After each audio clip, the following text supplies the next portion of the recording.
मित्रों सभी का स्वागत है आपके अपने चैनल स्वरान एकेडमी क्लासेस पर। यहाँ हम बात करेंगे उत्तर प्रदेश अटल बिहारी वाजपेयी मेडिकल यूनिवर्सिटी की, जो कि यूपी जेट के नाम से जेएनएम के लिए प्रवेश परीक्षा कराता है।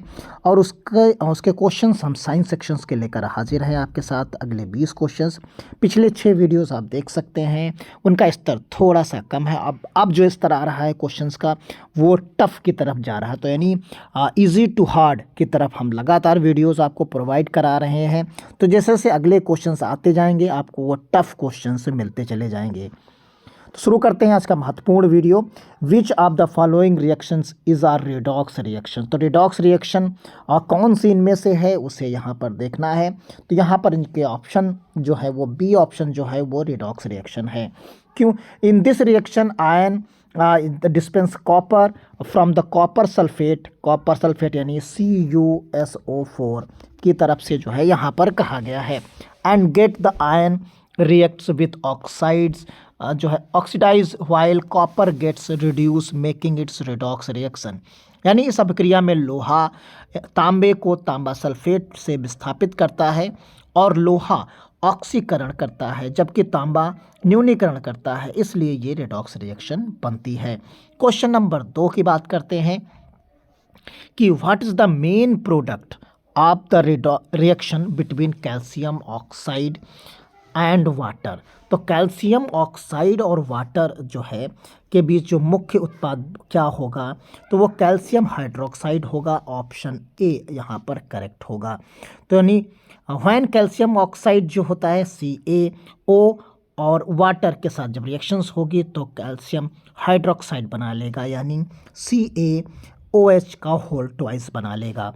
तो इस प्रकार आपने क्वेश्चन नंबर 2 देखा। Question number 3, which acid is found in lemon juice. तो लेमन जूस में कौन सा एसिड पाया जाता है? ये साइट्रिक अम्ल होता है। और इसका फॉर्मूला आप देख लीजिए C6H10O7। ये भी कभी कभी पूछ लिया जाता है कि इसका फार्मूला क्या होता है, तो आप इस फार्मूले को भी याद कर लीजिए। क्वेश्चन नंबर यहाँ पर 4 की तरफ चलते हैं। Which of the following compound is a weak acid. यानी जो यहाँ पर 4 दिए गए हैं इनमें से वीक एसिड कौन सा है, तो वो वीक एसिटिक अम्ल है। एसिटिक अम्ल एक कमज़ोर अम्ल है क्योंकि ये जल में पूरी तरह से विघटित हो जाता है, विघटित नहीं होता, यानी does not dissociate completely in water. तो यहाँ पर क्वेश्चन नंबर 4 पता चला। Question number 5, which of the following is property of metal. इनमें से कौन सी प्रॉपर्टी मेटल को सेटिस्फाइड। तो यहाँ पर आप देखेंगे good conductor of heat and electricity, ये इसका ऑप्शन सही है। फिर यहाँ पर क्यों है? क्योंकि धातुएं आमतौर पर ऊष्मा और विद्युत के अच्छे चालक होते हैं, क्योंकि उनके संरचना में इलेक्ट्रॉन्स स्वतंत्र यानी फ्री इलेक्ट्रॉन्स होते हैं, यानी free movement of electrons in their structure. तो कुल मिलाकर question number 5। Question number 6, what is the function of OH group in alcohol. तो यहाँ पर क्या होता है, फंक्शन क्या होता है इसका, अल्कोहल OH समूह का कार्य क्या होता है, तो ये it is increase solubility in water, यानी यह पानी में घुलनशीलता को बढ़ाता है। तो ऑप्शन ए इसका सही ऑप्शन होगा। क्यों? यहाँ पर रीज़न देख लीजिए। Group increase the solubility of alcohol in water by forming hydrogen bond with water, यानी वाटर के साथ ये हाइड्रोजन बॉन्ड जो है बनाता है, बंद बनाता है, हाइड्रोजन बंद बनाता है, इसलिए जो है ये सॉल्युबल हो जाता है। तो कुल मिलाकर यहाँ question number 7, what is the pH range of base. Base की जो क्षार है उसकी pH सीमा क्या होती है, आप सभी लोग जानते हैं 7 से 14 होता है। 0 से 14 पूरी रेंज होती है, जिसमें 0 से 7 एसिड होता है, 0 से 6 तक आप मान लीजिए एसिड होता है, और एग्जैक्ट 7 वाला जो होता है आपका वो न्यूट्रल होता है।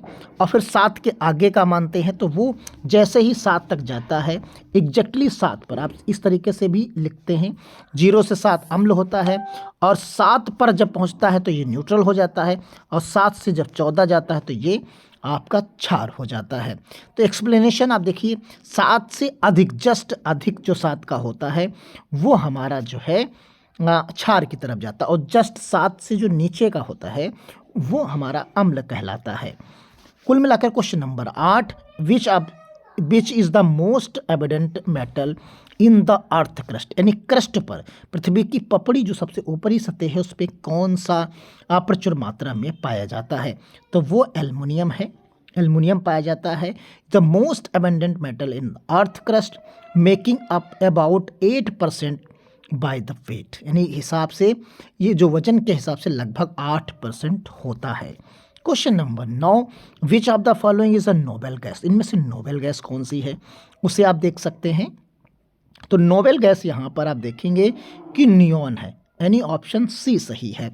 Noble gas like neon are inert and does not easily react with other elements, ये एक निष्क्रिय गैस होती है और इसीलिए रिएक्ट नहीं करती, तो यहाँ पर ऑप्शन सी रहेगा। क्वेश्चन नंबर 10 की तरफ चलते हैं।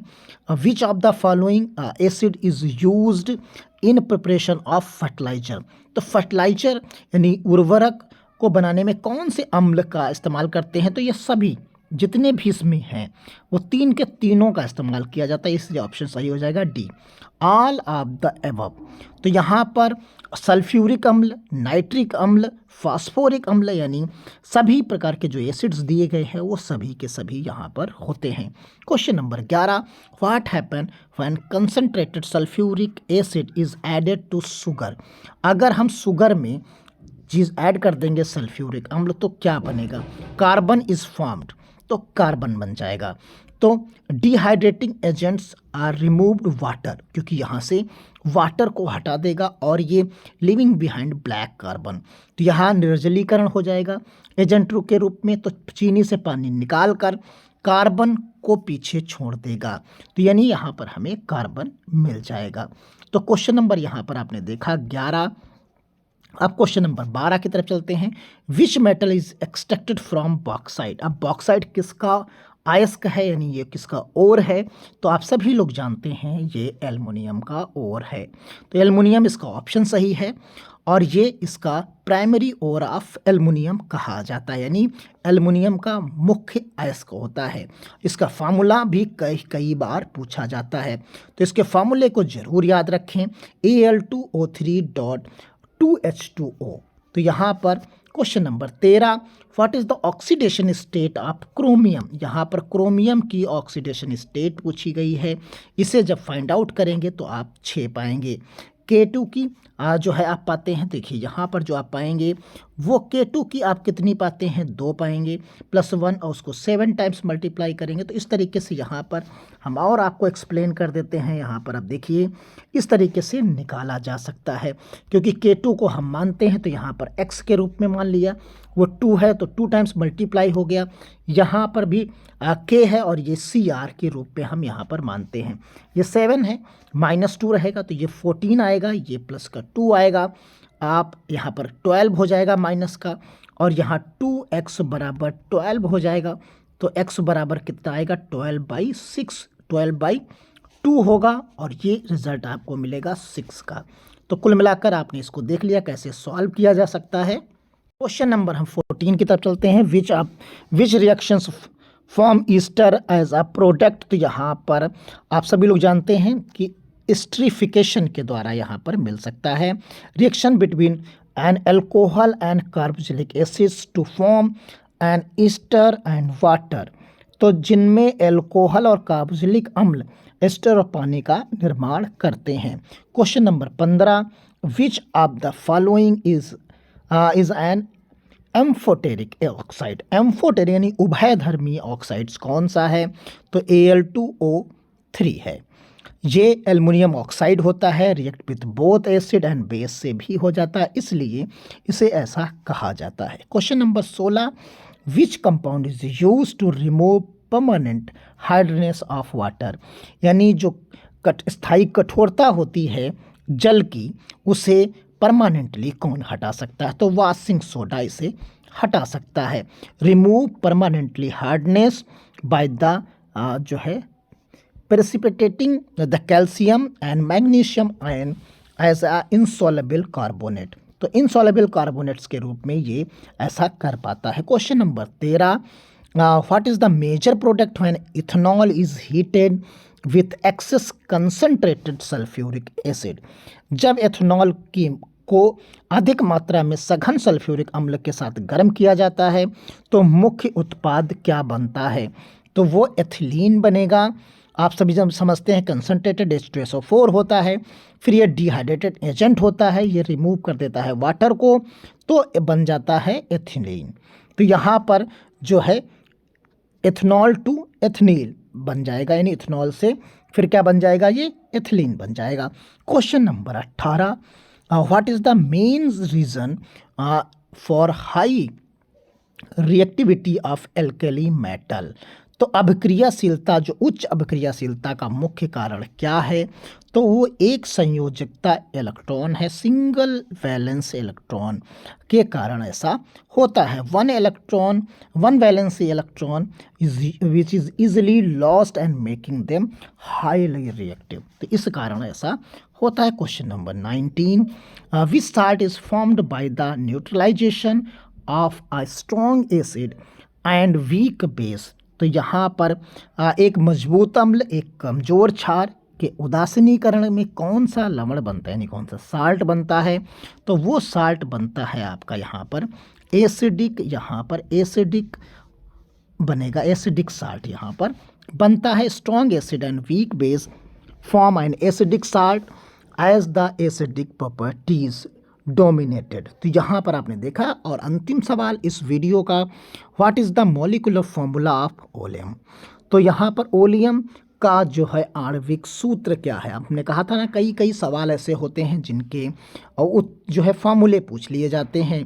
तो H2S2O7 जो है यहाँ पर ओलियम का जो है रहता है, और ये धूम्रशील सल्फ्यूरिक अम्ल भी कहा जाता है। ये वर्ड भी आपको याद रखना होगा कि धूम्रशील सल्फ्यूरिक अम्ल है, और इसका आणविक सूत्र आपने देखा, और ओलियम भी इसे कहा जाता है। तो इन्हीं कई नाम हैं, इसके फॉर्मूला है। तो ये इंपॉर्टेंट क्वेश्चन बनता है, आप इसे देखिए और हमें बताइए कि आपको वीडियो कैसा लगा। लगातार पढ़ते रहिए, दोस्तों को शेयर करते रहिए। मिलते हैं अगली अपडेट के साथ, तब तक के लिए धन्यवाद। जय हिंद, जय भारत।